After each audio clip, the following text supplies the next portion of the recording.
application review, business review, investment, lifestyle, social politic.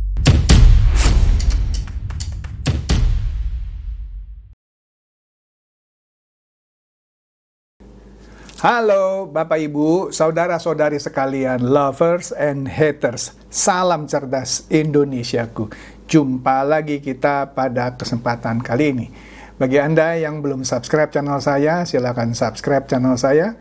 Tekan loncengnya agar Anda dapat notifikasi setiap kali saya mengupload video-video saya.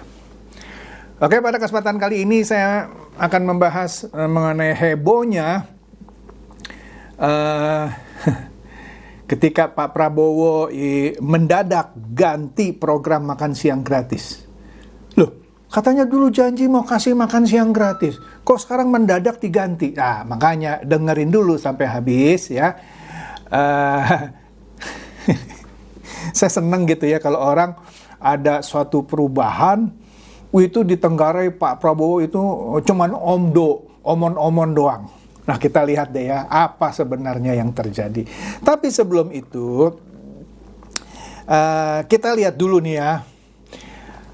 Ternyata Pak Mahfud MD ini, nah ini kan yang ringan dan yang lucu ya, selingan ya.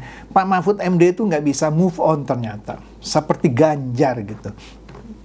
Kalau Caimin dan Anies, kalau saya lihat sudah bisa move on. Ini Pak Mahfud MD itu nggak bisa move on. Nah, kita lihat ya. Nah, ini beritanya baru nih. Di sini dikatakan bahwa Pak Mahfud ini pesimistis dengan pemberantasan korupsi di era Prabowo Gibran. Sekarang saya mau tanya, pemberantasan korupsi di era Pak Mahfud ketika jadi Menko Polhukam, kan Panglima penegakan hukum tuh. Bagaimana? Amburadul. Aduh, nggak percaya. Nih, kita lihat nih ya. Kita lihat di Tribun ya. Di sini berita mengenai Syahrul Yassin Limpo, ya kan, kasus korupsi. Di sini Syahrul Yassin Limpo, Anda kalau ikutilah beritanya ya, waduh, benar-benar gitu ya, korupsi terhebat gitu ya. Di sini dikatakan kala Syahrul Yassin Limpo disikat SYL, tak punya hati. Kenapa tak punya hati? Dia malak pegawainya dipalak. Vendor ini yang memasok ke kementeriannya juga diminta bayar rawat inap istri. Padahal vendor itu sedang berduka. Astaga, istri mah rawat inap Pak, klaim aja ke kementerian. Kenapa disuruh vendor? Aduh. Dan masih banyak lagi deh ya. Dia nyawer biduan, berapa itu? 100 juta atau apa, dananya dari kementerian. Aduh, banyak macam deh ya. Nah, ini penegakan hukumnya gimana? Korupsinya gimana di era Pak Mahfud? Hancur lebur. Nah, kemudian ternyata jalan tol MBZ itu, kalau saya sekarang kalau ke Bandung lewat jalan tol MBZ lah yang di atas, enak gitu ya. Tapi ternyata itu juga syarat korupsi, ya. Itu terungkap ketika di dalam sidang, ya. Kekuatan jalan layang itu berkurang hingga 6%. Kenapa? Karena ada spesifikasi beton itu cuma diganti baja biasa. Nah, sehingga misalnya bus kan nggak boleh lewat. Kenapa? Karena sudah tahu kalau bus lewat itu, aduh, kekuatannya nggak bisa menyangga bus itu. Makanya bus itu harus lewat di bawah. Baru tahu saya. Ya, kecepatan juga yang kalau mau nyaman di situ ternyata nggak boleh lewat dari 100 km per jam. Astaga, ini gila ini. Ini benar gila. Nah, ini korupsi terjadi di zaman siapa? Di zaman Pak Mahfud ketika jadi Menko Polhukam. Loh, kok dia nggak bisa ini memberantas? Tadi dia bilang dia pesimistis akan pemberantasan korupsi nanti di pemerintahan Prabowo Gibran. Aduh, jangan ngomong aja deh. Ini nih yang di depan mata. Dan masih banyak lagi deh ya. Nah, nah sekarang kita lihat nih. Anies kan sebelumnya malu-malu mau maju atau enggak jadi cagup Jakarta.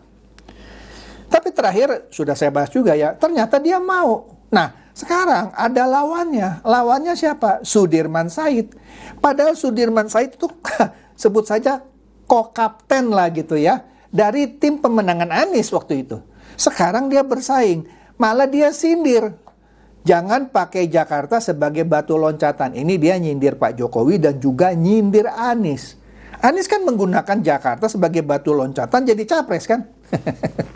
Padahal Sudirman Said itu co-kapten dari tim pemenangan Anies. Lucu nggak? Aduh, lucu banget deh. Ya. Nah, di sini PKS tetap bilang dia sepertinya tidak mau mengusung Anies. Gerindra, ya dia bilang yang kalau dulu kita dukung Anies itu sejarah, sekarang sih enggak. PKS ingin usung kader internal. Memang dengar-dengar ada PKB mau dukung Anies, ya kita lihat nanti ya. Nasdem, tapi apakah iya? Oke, ini seru ya. Oke, itu soal Anies. Nah ini dia nih. Ini gara-gara Tempo ya yang terakhir-terakhir suka ngasih hoax gitu ya, misalnya melalui bocor harus, dia bilang dari sumber kami di dalam, sumber kami di istana, tetapi ternyata meleset, sehingga undang-undang penyiaran itu mau direvisi. Nah, orang-orang seperti saya, YouTuber nih ya, kan di Indonesia banyak, ada ratusan bahkan ribuan. Masa sekarang bikin konten harus verifikasi kontennya ke Komisi Penyiaran Indonesia? Ini gara-gara Tempo ini. Tapi seru ini ya. Kita tunggu tanggal mainnya. Oke. Kemudian Pak Prabowo kan ditanya di dalam suatu acara lah ya. Diwawancarai. Nah, di sini sepertinya di TV One ya. Kan sekarang UKT, uang kuliah tunggal itu dari beberapa perguruan tinggi negeri naiknya nggak kira-kira. Bahkan katanya ada yang sampai 5 kali lipat gitu ya. Itu kan mencekik. Bahkan menurut saya, pihak Dikbud ini, siapa itu salah satu dirjennya bilang, kuliah itu adalah kebutuhan tersier. Lah enggak lah. Kalau kebutuhan tersier artinya cukup SMA aja. Atau dia mau kasih tahu begini, ya kalau nggak ada duit lu jangan kuliah. Nggak bisa begitu dong. Nah, ketika Pak Prabowo diwawancara, ya dia bilang, ya memang ini judulnya bombastis ya. Di sini judulnya biaya perguruan tinggi akan gratis. Ya, Prabowo bilang kita harus kerja keras untuk mencapai itu. Secara eksplisit nggak begitu sih, tapi maksudnya Pak Prabowo, kita harus pikirkan supaya misalnya UKT yang sekarang lagi melonjak itu, ya nggak gitulah, karena kita perlu memberikan pendidikan bagi rakyat Indonesia, tentunya yang punya kemampuan intelijensia gitu ya. Tapi misalnya kekurangan dana, ya. Tapi ini dinyinyirin sama siapa itu? Muhammad Sobri. Apa dia bilang? Hati-hati kalau ngomong. Jejak digital sangat kejam, katanya. Loh, kan dia mau berusaha, mau bekerja keras. Nah, lu sekarang apa lu punya kontribusi ketika UKT itu naik? Masa ketika Pak Prabowo bilang dia mau mengusahakan? Ya, padahal ini dia bukan janji kampanye, dia sudah jadi presiden terpilih. Lah, kalau dia masing kampanye dia ngomong gini, bolehlah dinyinyirin. Ini dia sudah jadi presiden terpilih. Pakai otak, coy. Ya. Oke, nah ini dia nih. Dari Tribun, ya tadi seperti yang saya katakan di awal, heboh ini gara-gara Pak Prabowo Subianto mendadak ganti program makan siang gratis. Kenapa? Karena makan siang terlalu lama. Wah, berarti itu dulu janji kampanyenya tuh main asal omon-omon. Tenang coy, nih gue jelasin ya. Jadi begini, ternyata banyak sekolah-sekolah yang selesainya itu di bawah jam 12. Misalnya ada sekolah yang masing SD kelas berapa gitu ya. Jam 11 atau jam 11.30 sudah selesai. Kalau dikasih makan siang seperti apa ya, jam makan siang orang jam 12 kan kasihan disuruh nunggu setengah jam lagi, jangan pulang loh ya. Jadi makan siangnya jadi terlalu lama, harus nunggu lagi. Ya kalau begitu nggak usah nunggu makan siang. Itu satu. Kedua, karena tidak usah nunggu makan siang, namanya kan nggak cocok dong kalau dibilang makan siang gratis. Makanya diganti, ntar kita lihat namanya apa. Tapi tetap dikasih makan gratis, tapi namanya saja. Bukan makan siang gratis. Jadi makan apa? Nah ini dia. Nah, jadi menurut Detik di sini dikatakan Prabowo ganti makan siang gratis. Jadi makan bergizi gratis. Ini alasannya, seperti yang saya sebut tadi sebelumnya. Iya, karena ada sekolah-sekolah yang sudah bubaran sebelum makan siang. Ya, tentu saja pas bubaran meskipun belum jam makan siang itu dikasih. Makanya kalau tetap pakai nama makan siang gratis agak kurang cocok, maka diganti jadi makan bergizi gratis. Gitu aja kok direpotin, direpotin dan diributin maksudnya. Iyalah, sederhana kan? Astaga. Aduh, payah deh orang kita nih ya. Nah, ini dia nih. Presiden terpilih Prabowo Subianto koreksi, ya, boleh dibilang koreksi, boleh bilang ganti nama. Ya. Koreksi apa? Penamaannya. Penamaan program makan siang gratis jadi makan bergizi gratis untuk anak-anak. Pada prinsipnya tetap dikasih gratis, cuman penyebutannya bukan lagi makan siang, karena bisa saja sebelum makan siang sebelum jam makan siang maksud saya, makanan itu sudah dibagi bagi anak-anak yang bubarnya di bawah jam 12. Sederhana kan?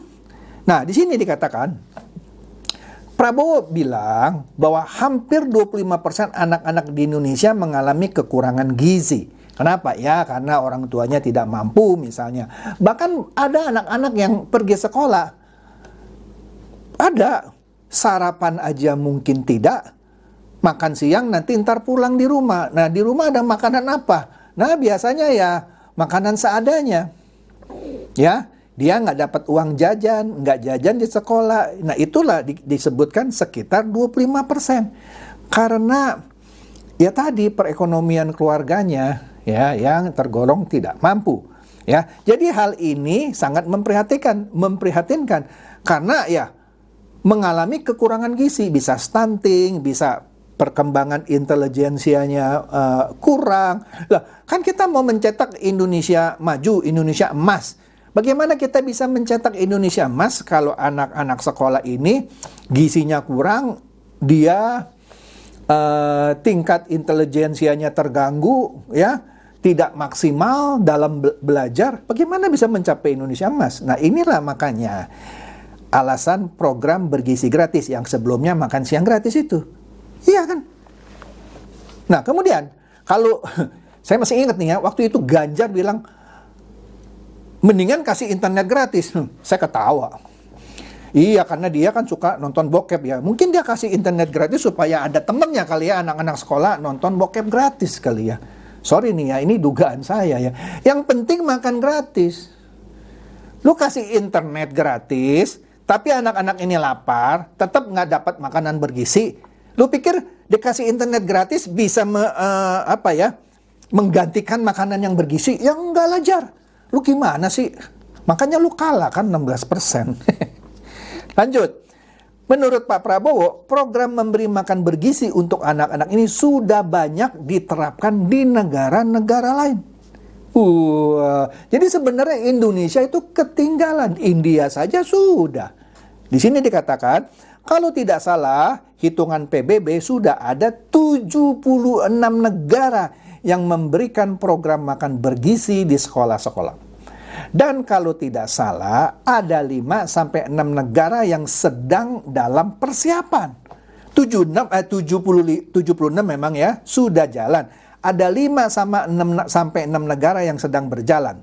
Ya, jadi kalau Oktober ini ya, setelah Pak Prabowo dilantik dan langsung dilaksanakan, walaupun ada juga yang bilang ya nggak langsung begitu dilantik langsung jalan, mungkin beberapa minggu atau beberapa bulan, tapi whatever lah ya. Jadi maksudnya kalau kita juga jalan, kita bisa jadi negara ke-7. Ya kan? Karena 5-6 negara itu menurut catatan PBB sedang dalam persiapan juga untuk memberikan makan siang gratis. Kalau kita namanya dibikin bagus lah. Makan bergizi gratis untuk anak-anak. Oke. Nah, program ini akan sangat penting karena akan menjamin kesehatan anak-anak sehingga akan meningkatkan kemampuan belajar. Iyalah. Coba lu punya anak, lu nggak kasih makanan bergizi. Mentalnya atau intelijensianya yang nggak nyambung. Itu penting loh, makanan bergizi dengan perkembangan IQ misalnya. Anda boleh ceklah penelitian-penelitian ya. Sehingga kalau program ini berjalan, satu, menjamin kesehatan anak-anak, akan meningkatkan kemampuan belajar hingga semangat belajar yang tinggi bagi anak-anak. Iya, sederhana aja lah ya. Jadi lu nggak usah repotin kalau namanya diganti dari makan siang gratis menjadi makanan bergizi gratis untuk anak-anak. Oke? Jadi lu kasih tahu tuh ya sama orang-orang yang nyinyir ya, yang heboh, mentang-mentang namanya diganti, seakan-akan bilang tuh kan, padahal bukannya dibatalkan, diganti namanya. Oke? Itu saja dari saya, semoga ini mencerdaskan dan mencerahkan Anda. Silakan share video saya ini kepada teman-teman, sahabat, atau kerabat supaya mereka tambah cerdas dan tercerahkan. Seperti biasa, terima kasih.